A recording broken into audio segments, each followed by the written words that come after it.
या देवी सर्वभूतेषु शक्तिरूपेण संस्थिता नमस्तस्यै नमस्तस्यै नमस्तस्यै नमो नमः। नमस्कार दोस्तों, मैं भाविनी मिश्रा अपने चैनल में आप सभी का एक बार फिर से स्वागत करती हूँ। कैसे हैं आप लोग? आशा करती हूँ आप सब स्वस्थ और सुरक्षित होंगे। सर्वप्रथम आप सभी को नवरात्रि पर्व की बहुत बहुत शुभकामनाएं। ये नवरात्रि हम सब के जीवन में ढेर सारी खुशियाँ, सुख, समृद्धि और ऐश्वर्य लेकर आए।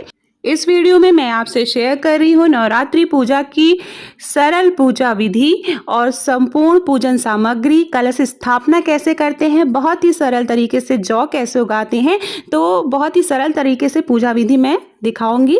आपके पास सामान न हो, कम सामान में भी आप आसानी से पूजा कर सकते हैं। तो सबसे पहले हमें ये दुर्गा माँ की फोटो प्रतिमा चाहिए, आपके घर में रखी हुई हो। कलश चाहिए इस तरह से, आप चाहे तो जो है पीतल का कलश भी ले सकते हैं। मिट्टी चाहिए बालू से मिली हुई, नारियल चाहिए, जौ चाहिए, जौ लगाने के लिए ज्वारे जिसको बोलते हैं। उसके साथ धूप दीप चाहिए, कलावा चाहिए, गणेश जी की पूजा होती है तो जनेऊ चाहिए, तिल का तेल या आप देसी घी भी आप ले सकते हैं, सुपारी चाहिए, हल्दी चाहिए, रोरी, अक्षत, हल्दी, कपूर पूजा के लिए, धूप दीपक, आरती, धूप दीपक। तो इस तरह से आसान चीज़ें जो घर में आसानी से पूजा के घर में आपको मिल पाएंगी वो सारी चीज़ें चाहिए। कलश भी आप चाहें तो घर में आपके पीतल का कलश हो तो आप वो कलश, उसी कलश से आप स्थापना कर सकते हैं। नारियल की ज़रूरत पड़ती है, फूल, माला, फल फूल जो आप आसानी से उपलब्ध करा पाएँ। माता के लिए चुनरी, नई चुनरी चढ़ाई जाती है। आप चाहें तो पुरानी चुनरी भी धो के अच्छी तरह से सुखा के उसको आप चढ़ा सकते हैं, अगर नई चुनरी हो तो बहुत अच्छा है। और इस तरह से आप माता की चौकी भी सजा सकते हैं। कुछ पुरानी चुनरियाँ पड़ी होती हैं, आप उससे सजा सकते हैं, साड़ी के दुपट्टे, लेकिन साफ सुथरे होने चाहिए। तो इस तरह से मैंने माता की चौकी सजाई है बहुत ही सरल तरीके से। एक चौकी ली है, उसके ऊपर लाल रंग का वस्त्र बिछाया है। माँ के लिए लाल रंग का जो रंग है वो बहुत ज़्यादा महत्वपूर्ण होता है, तो लाल रंग की चुनरी और लाल रंग की चौकी पे वस्त्र बिछाया जाता है। सबसे पहले आचमनी करेंगे, गंगा जल से स्थान को पवित्र करेंगे इस तरह से। उसके बाद माँ की प्रतिमा या फोटो या मूर्ति अगर आप लाए हैं तो वो आप स्थापित करेंगे। अगर आप नई मूर्ति लाते हैं तो आप नई मूर्ति भी स्थापित कर सकते हैं, फिर उसका आप विसर्जन भी कर सकते हैं। ये मैं मंदिर में फ़ोटो जो पूजा करती हूँ रोज़, वो फ़ोटो मैंने ली है। उसके बाद अष्टदल कमल बनाएंगे, चावल का ढेर करेंगे, अष्टदल कमल बनाएंगे, बहुत ही आसानी से बन जाता है, आपको दिख रहा होगा। और इसके ऊपर कलश स्थापना करेंगे। बहुत से लोग ज्वारे लगा के ज्वारे के ऊपर कलश का स्थापना करते हैं, आप चाहें तो ज्वारे को अलग भी आप स्थापित कर सकते हैं। ज्वारे को भगवान ब्रह्मा का स्वरूप माना जाता है, तो इसलिए ज्वारे जो है नवरात्रि में ज़रूर लगाए जाते हैं। ऐसा माना जाता है कि सभी देवी देवताओं की पूजा हो जाती है। तो इस तरह से कलश की स्थापना करेंगे। कलश में जल भरेंगे, जल में आप रोरी, अक्षत डालेंगे, हल्दी डालेंगे, फूल डालेंगे, आप चाहें तो 1 रुपए का सिक्का डालेंगे। ऐसा करने से घर में धन धान्य की कभी भी कमी नहीं होती है। उसके ऊपर कटोरी से के ऊपर चावल भर के रखेंगे। ऐसा माना जाता है इसमें चावल भर के रखने से भी घर में कभी भी अन्न की कमी नहीं होती है। तो इस तरह से देखिए, आप देख सकते हैं मैंने बहुत ही सरल तरीके से एक चुनरी लगा दी है। उसके पर आम के पत्ते लगाएंगे।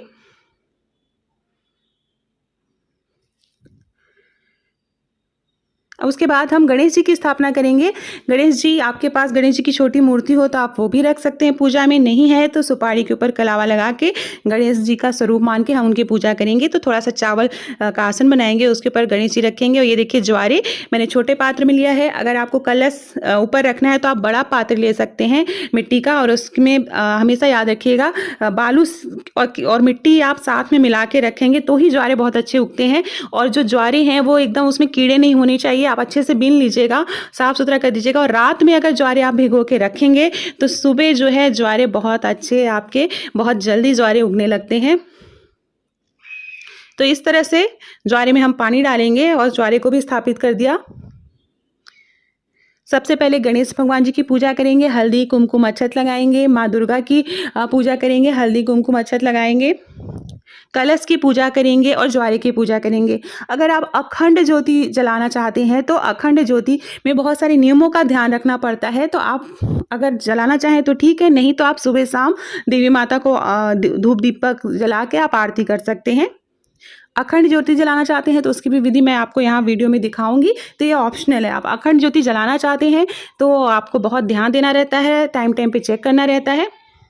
उसके बाद हम जो है कलश की पूजा करेंगे, कलश की हल्दी कुमकुम लगाएंगे। ज्वारे हैं, ज्वारे जो हमने उगने के लिए रखे हैं उनकी पूजा करेंगे। उसके ऊपर हम नारियल रखेंगे कलश के ऊपर। कलश के ऊपर नारियल में के ऊपर हमेशा लाल रंग का कपड़ा, आप इस तरह से लाल रंग का कपड़ा है, कपड़ा नहीं है तो चुनरी है, चुनरी नहीं है तो आप कलावा उसके ऊपर आप लपेट कर, कभी भी नारियल खाली नहीं रखना चाहिए। बहुत से लोग खड़ा नारियल रखते हैं, हमारे यहाँ इसी तरह से रखा जाता है। भगवान गणेश जी को जनेऊ चढ़ाएंगे, दुर्वा आप चढ़ा सकते हैं।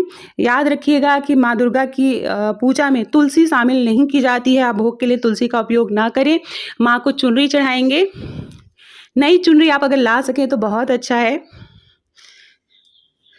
उसके बाद मैं आपको बताऊंगी कि जो है अखंड ज्योति जलानी है। अखंड ज्योति को आप कैसे जलाएंगे, तो कलश पे भी कलावा चढ़ा दिया, कलश में भी कलावा बांधते हैं जो कि इसमें बंधा हुआ है। फिर हम सबको जल अर्पित करेंगे। ये देखिए अखंड ज्योति मैं जलाने जा रही हूँ, तो अखंड ज्योति जहाँ पे भी आपको स्थापित करनी है उसके नीचे अष्टदल कमल बनाएंगे चावल से, उसके ऊपर अखंड ज्योति रखेंगे। अखंड ज्योति रखने के बाद चंदन लगाएंगे, लेकिन जलाने के बाद भी पूजा विधि से की जाती है। तो इस तरह से हम पूजा करेंगे। माँ को याद करते रहना है। पूजा में अगर घर के सभी लोग शामिल हो तो बहुत अच्छा है। फूल अर्पित करेंगे। माँ को गुड़हल का फूल बहुत पसंद है, लाल रंग का फूल, अगर गुड़हल मिल पाए तो आप ज़रूर अर्पित करें, या गुलाब लाल रंग का आप चढ़ा सकते हैं। इस मौसम में गुड़हल के फूल आते हैं। भगवान गणेश को पीले रंग का फूल चढ़ाएंगे। जहाँ पर ज्वारे आपने लगाए हैं वहाँ पे भी पूजा करेंगे, वहाँ पे भी फूल चढ़ाएंगे, कलश पे फूल चढ़ाएंगे। तो ये देखिए ये घर में रात रानी का फूल था तो उसको भी मैंने स्वस्तिक बना दिया, यहाँ पे पूजा में शामिल कर लिया। तो इस तरह से बहुत ही सरल तरीके से पूजा की जाती है। और नवरात्रि के जो पहले दिन है माँ को देसी घी का भोग लगाना चाहिए। अगर आप देसी घी का भोग लगाएं तो माँ बहुत ज़्यादा प्रसन्न होती हैं। उसके अलावा आप जो भी आसानी से आप बना सकें माँ के लिए अपने हाथों से बनाकर भोग जरूर चढ़ाएं, फल फूल चढ़ाएं। तो इस तरह से फूल माला चढ़ा देंगे। तो बहुत ही सरल विधि है, आसानी से कलश स्थापना हो गई। अखंड ज्योति जलाएंगे, अच्छे सच्चे मन से याद करते हुए अखंड ज्योति जलाएंगे। मंत्रों का उच्चारण भी किया जाता है। तो ओम दुर्गाय नमः, आपको कोई मंत्र नहीं आता है अखंड ज्योति जलाने का तो ओम दुर्गाय नमः का आप जाप करते हुए सच्चे मन से आप ज्योति जलाइए, तो देखिएगा वो ज्योति जलती रहेगी 9 दिनों तक। तो इस तरह से बस ये है कि जब भी आप कलश स्थापना करते हैं घर में या अखंड ज्योति जलाते हैं तो एक लोग को घर में ज़रूर रखना चाहिए। घर में ताला लगा के आपको बाहर नहीं जाना है। तो ये छोटी छोटी बातों का नवरात्रि में ध्यान रखना है। साथ में लहसुन प्याज का आपको 9 दिनों तक त्याग कर देना है।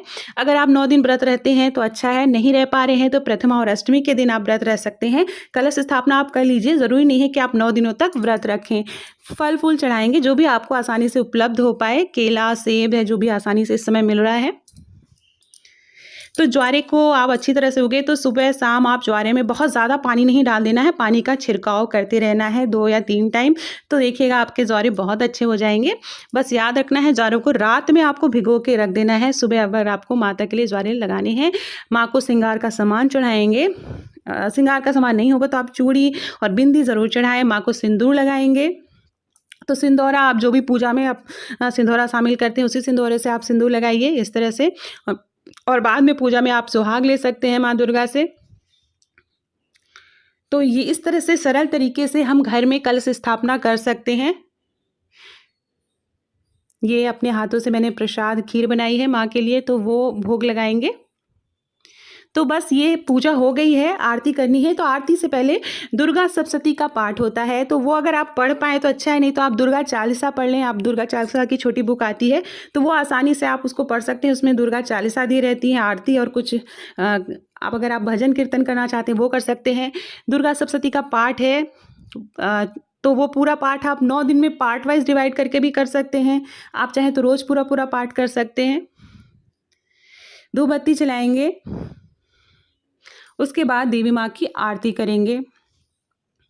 तो देवी माँ की आरती आप कोई भी आरती कर सकते हैं, जो है आप इस तरह से।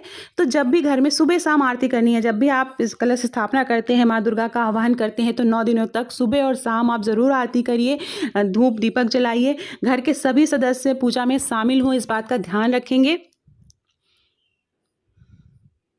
तो इस तरह से माँ की आरती करेंगे। उसके बाद जो भी भोग लगाए हैं, भोग को आप चारों तरफ से जल से घेरा करेंगे और माँ को अर्पित करेंगे। तो इस तरह से सरल तरीके से आप आसानी से घर में जो है माँ को याद कर सकते हैं। जो है माँ के अलग-अलग दिनों पर अलग-अलग भोग बनाए जाते हैं, उसका वीडियो मैं डाल दूँगी, तो आप वहाँ से देख सकते हैं। मेरे चैनल पर और भी वीडियो है नवरात्रि पूजा की, मैं कैसे करती हूँ, ब्लॉग भी है, तो आप वहाँ पे मेरे चैनल पर जाके देख सकते हैं। अगर आप मेरे चैनल पर नए हैं, पहली बार आए हैं, तो प्लीज़ मेरे चैनल को सब्सक्राइब कर लीजिए और बेल आइकन पे ज़रूर क्लिक करिएगा, ताकि सारे वीडियो के नोटिफिकेशन आप तक पहुँच सकें।